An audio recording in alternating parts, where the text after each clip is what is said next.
বন্দে মাতরম।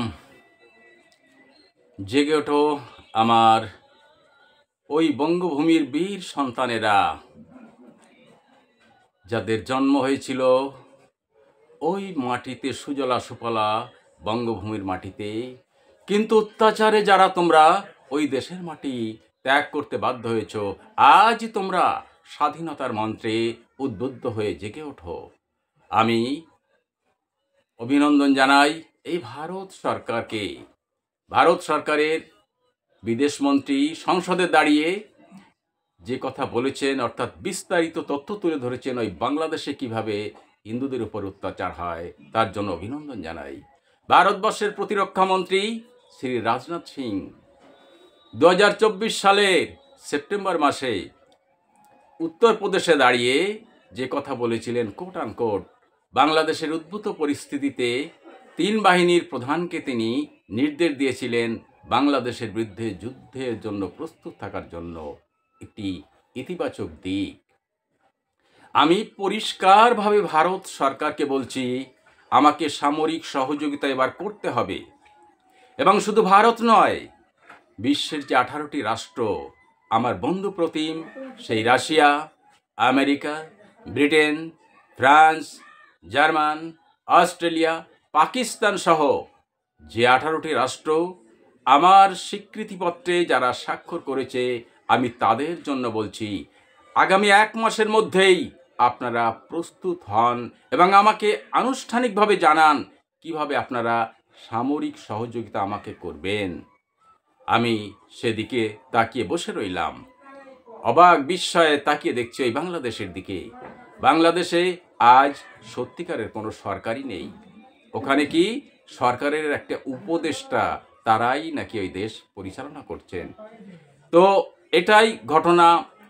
শেখ হাসিনা বাংলাদেশের কোনো রকম সরকার তৈরি না করে গত 5ই আগস্ট ওই বাংলাদেশ থেকে উনি চলে এসেছেন। অর্থাৎ নিজেও যেমন কোনো সরকার তৈরি করে আসেননি, ওখান থেকে পদত্যাগ করে আসেননি, বিকল্প কাউকে দিয়ে কোনো সরকার তৈরি করার কোনো ব্যবস্থাও করে আসেননি। তারপরে কি দেখছি আমরা, যে বাংলাদেশ এক প্রকার আত্মসমর্পণ করেই বসে আছে। অর্থাৎ আমি যেমন বঙ্গভূমি সরকার এককভাবে পরিচালনা করছি, ওই বাংলাদেশ শুধুমাত্র নির্বাচিত রাষ্ট্রপতি ওই বাংলাদেশকে পরিচালনা করছেন। যেখানে সরকারই নেই, সেখানে সরকারের উপদেষ্টার আবার কি প্রয়োজন, বা তার আর গুরুত্বটা কোথায়? অর্থাৎ আমি ভারতবাসীকে বলছি, বিশ্ববাসীকে বলছি, এবং আমার যারা মানুষ, যারা অসহায়ভাবে এই ভারতের বুকে আশ্রয় নিয়ে বসে আছে, তাদের বলছি, তোমরা পরিষ্কারভাবে জেনে নাও, বাংলাদেশ আত্মসমর্পণ করেই বসে আছে। অর্থাৎ ওখানের এই সমস্যার সমাধান না হওয়া পর্যন্ত বাংলাদেশ কোনো সরকার তারা তৈরি করবে না। কারণ তারা ভালো করে জানে যে কোনো সরকার তৈরি করে সেই সরকার দ্বারা এই বঙ্গভূমির প্রতিষ্ঠা করা, অর্থাৎ হিন্দুদের অধিকার প্রতিষ্ঠা করা, এই বাংলাদেশের কেউ দায়িত্ব নেবে না। না হলে শেখ হাসিনা চলে আসার পরে ওখানে একটা সর্বদলীয় সরকার ওরা গড়তেই পারত, কিন্তু তারা সেই সর্বদলীয় সরকার গড়ার জন্য কেউ সামান্য রকম চেষ্টা করেনি।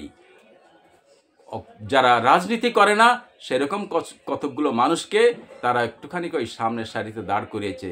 অথচ সেই রাজনীতি যারা করে ওখানের, তারা সম্পূর্ণরূপে পিছনে সরে গেছে। কারণ সরকার গড়ার ওখানের কোনো ক্ষমতা রাজনৈতিকভাবে, সাংবিধানিকভাবে তাদের অধিকার নেই। তাই একেবারে পরিষ্কারভাবে ওই বাংলাদেশ আত্মসমর্পণ করেই বসে আছে। এখন বাকি রয়েছে কি, রাষ্ট্রসংঘের একটি ঘোষণা। আমি রাষ্ট্রসংঘের মহাসচিব মহাশয়কে আমি স্মরণ করিয়ে দিতে চাই, আপনার কথার গুরুত্ব আপনি উপলব্ধি করুন এবং আপনার কথার মর্যাদা আপনি রক্ষা করুন। আপনি বাংলাদেশে গিয়ে বলে এসেছেন, শরণার্থীদের একমাত্র মুক্তি স্বাধীনতা, অর্থাৎ তাদের মাতৃভূমির অধিকার, সেই কথা মর্যাদা আপনি দেবেন। শরণার্থী এই ভারতবর্ষের বুকে 1971 সালে 1 কোটি, এবং তারও পরে প্রায় 3 কোটির মতো, অর্থাৎ সর্বমোট প্রায় 4 কোটি শরণার্থী এই ভারতবর্ষের বুকে আশ্রয় নিয়ে বসে আছে। তাই আপনার কথার মর্যাদা আপনি রক্ষা করবেন। এই 4 কোটি মানুষের মুক্তি হবে একমাত্র বঙ্গভূমি, এই কথা মর্যাদা আপনাকে রক্ষা করতেই হবে। তাই যে একটি ঘটনা বাকি রয়েছে, সেই ঘটনাটি হচ্ছে রাষ্ট্রসংঘ কর্তৃক আনুষ্ঠানিক ঘোষণা করতে হবে যে বাংলাদেশ এবং বঙ্গভূমি দুটি স্বতন্ত্র পৃথক স্বাধীন রাষ্ট্র।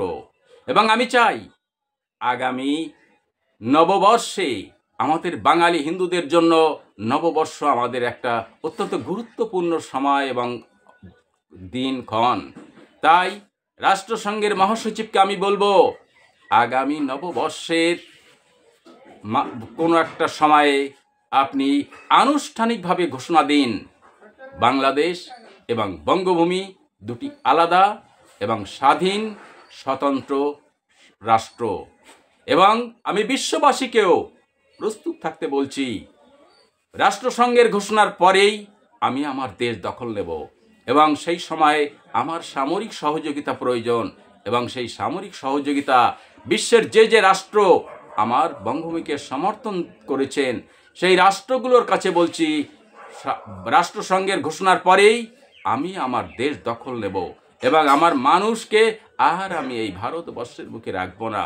এই অসহায়ভাবে, এই যাযাবর রূপে এই ভারতবর্ষের বুকে আর আমার মানুষকে ওই রেলের পাশে, রাস্তার পাশে আর আমি আমার মানুষকে আমি রাখবো না। আমার মানুষকে আমি ফিরিয়ে নিয়ে যাব ওই খুলনা, যশোর, বরিশাল, ফরিদপুর, পটুয়াখালী, কুষ্টিয়ার মাটিতে।